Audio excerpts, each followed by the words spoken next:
Now hello beautiful people, my name is Najib Basirun and I am an animation student currently.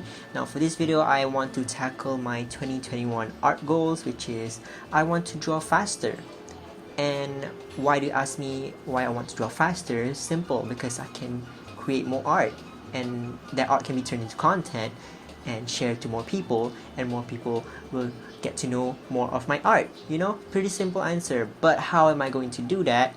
Here's how. I'm going to challenge myself and give myself 90 minutes to finish a painting. Now, spoiler alert, it didn't really went well, you know, but I did gain some new knowledge that I didn't expect it to find doing this challenge. So yeah, I'm going to share it to you guys in this video right now. So keep on watching. So there are two paintings that I will talk about in this video. One went well and the other one is where I start to question my life choices. Yeah, let's get into it. Why don't we all take a look? So we start off with this first painting here. This is the reference. I always choose something that I'm comfortable with every time I try to challenge my art skill with something new, which is usually a portrait. And I love the lighting on this portrait here and I want to try and emulate that in 90 minutes. I took around the first 15 minutes sketching out the face and then I moved straight into the coloring. I start with the background. Fortunately, the background is pretty simple, nothing pretty complicated about it. What I do next is I create a new layer for the portrait itself and start to color in the base colors. I also color the shape of the lighting that I'm seeing from the reference photo. Basically just drawing back what I'm seeing. That is it, what I'm doing right now. If I see a shape, I just draw that shape back onto the canvas. Everything is going well so far, so I'm pretty confident about the painting. I try not to focus on the details and not zoom into the canvas too much because I want to focus on the big picture. Around 30 minutes later, I start to define the portrait bit by bit, and I also occasionally check my values by turning the canvas into black and white. Now if you're wondering how to do that, it's pretty simple. Here's how you can do that. You can read it on the screen. Now this is 1 hour into the painting. The head is pretty much done, I would say. I didn't have much of a challenge with this painting except for the clothes. Now I don't really have much experience drawing clothes, so that's why I kind of had to take a lot of time from the 90 minutes to define the clothes. Maybe because I'm not used to it yet, so it took quite some time to shape the clothes out.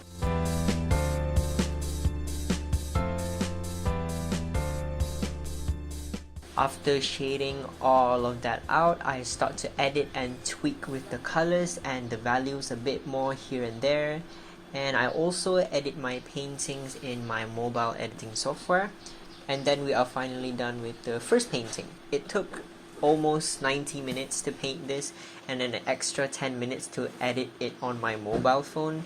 I know that might be a bit of breaking the rules here, but I really don't care about the extra 10 minutes to edit on my mobile phone because I did draw all of that under that 90-minute time period.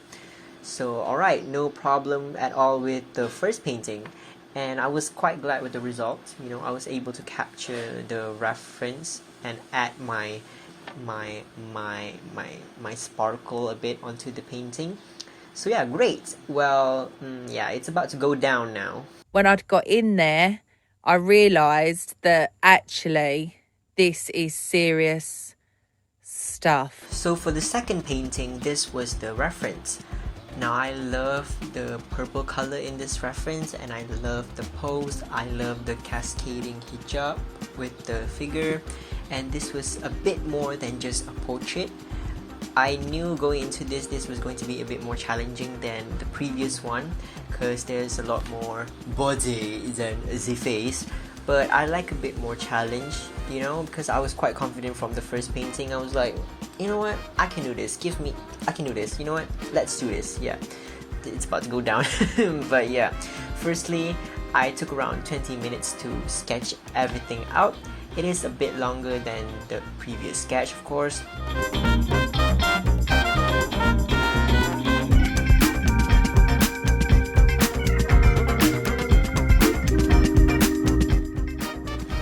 And then I went ahead to lay down the base color and start to shade the face.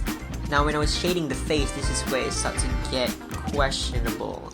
At first I didn't know why, but the face was so hard for me to shade than the previous painting. It took like way longer than I expected. I kept wondering like why I can't get the shading right. You know, I kept touching up the face from the left cheek to the right cheek to the forehead to the chin, and it just didn't look right. I was like, what is wrong with the face here? Why am I taking so long to finish this face? And then I realized it was 90 minutes up. It was done. Yeah, I took the whole 90 minutes to just define the face. And this is what I came up with for the entire 90 minutes.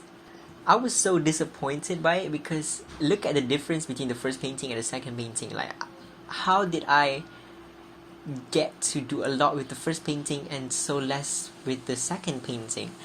And that's where I start to like question myself, you know, how did this start to happen? What is going on here? Is it because I just add the challenge of the body? You know, but I did struggle with the face. So that's where like my mind started to like you know, coming up with all this question, and I start to analyze what was wrong. So here's the reason that I could come up with from my mind that is logical, you know. So number one is that the reference was way harder than the first reference. Let me tell you why. Because what makes this reference harder than this reference is because the lighting. Yeah, if you can see from the first reference, the lighting is much more harsher than the second picture.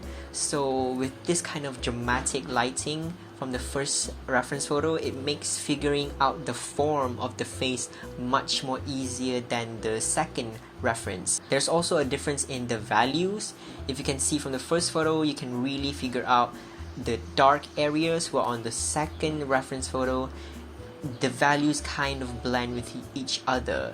So it doesn't really have much of a high contrast than the first photo. So here's a tip for my beginner artists out there. When you're like picking out a reference photo to draw, try, and especially if you're a beginner, try to pick out a reference photo that has dynamic lighting in it, because usually it defines the forms of the subject matter much more better than a photo that has a soft lighting on. And the next reason that I found that went wrong with my painting was the eyes. If you can look at the eyes here, they look dead.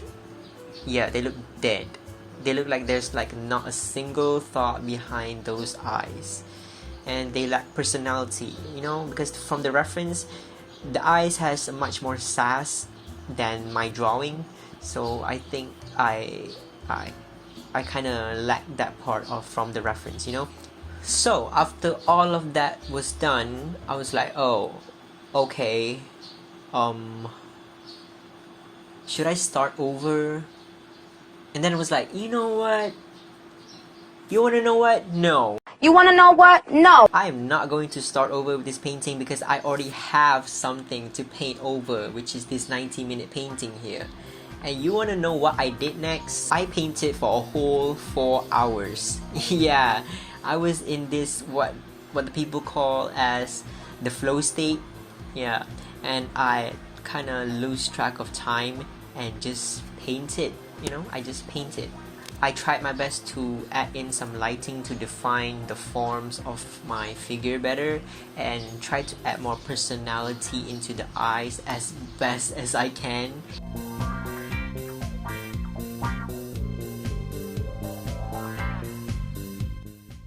Now this is where I came to the realization of this whole entire video. Basically the title of this video.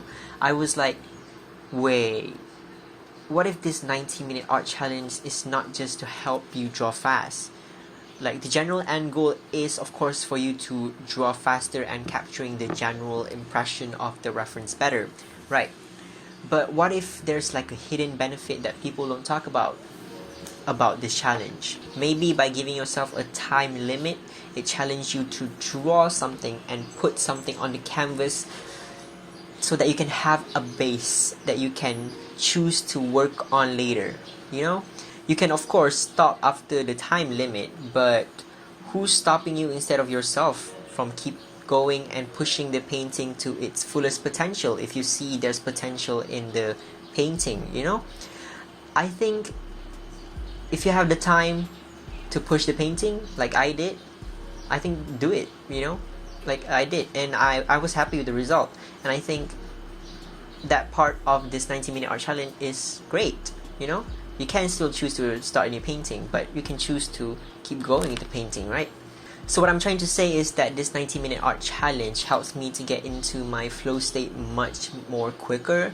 I didn't know that at all going into this challenge, and I think that is much more important than learning how to draw faster, you know, learning how to get into that flow state much quicker. I think that's much more important, because when you are in the flow state, you can pretty much do the whole painting without realizing time going by at all, you know. That is like, I would say, the most creative that you will feel when you are in that flow state. Like once I have something that I can work on instead of staring at a blank piece of canvas, then I feel like I can get into the flow state much quicker because I know what I'm about to do next, you know. Now if you could see from the first painting, I could sense that I actually got into the flow state much more quicker because it's a subject matter that I'm really comfortable with, and paired with a good reference photo. So that's why I was able to finish it much more quicker than the second reference photo. So here's my new art goal. Yes, I'm changing my goal because I don't want to finish a painting fast, because sometimes other paintings need less time, and there are other paintings that needs more time and attention to reach the vision that I have in mind. However, I want to know how to lay down the base of a painting fast so that I can have something to refine and work up later. This means that if I work on this skill, I could have learned how to come up with multiple sketches with different angles and composition very quickly, and then have the ability to choose the best sketch to continue and develop and give more depth from the sketch. And I think that sounds like a much more specific goal than my initial goal, and I kind of like that, you know. And thus we have finally come to the end of the video. Thank you so much for watching. I hope you guys enjoyed this video, and if you did, make sure to like this video, and if you want more content like this from me, subscribe and hit that bell icon. Alright, thank you guys.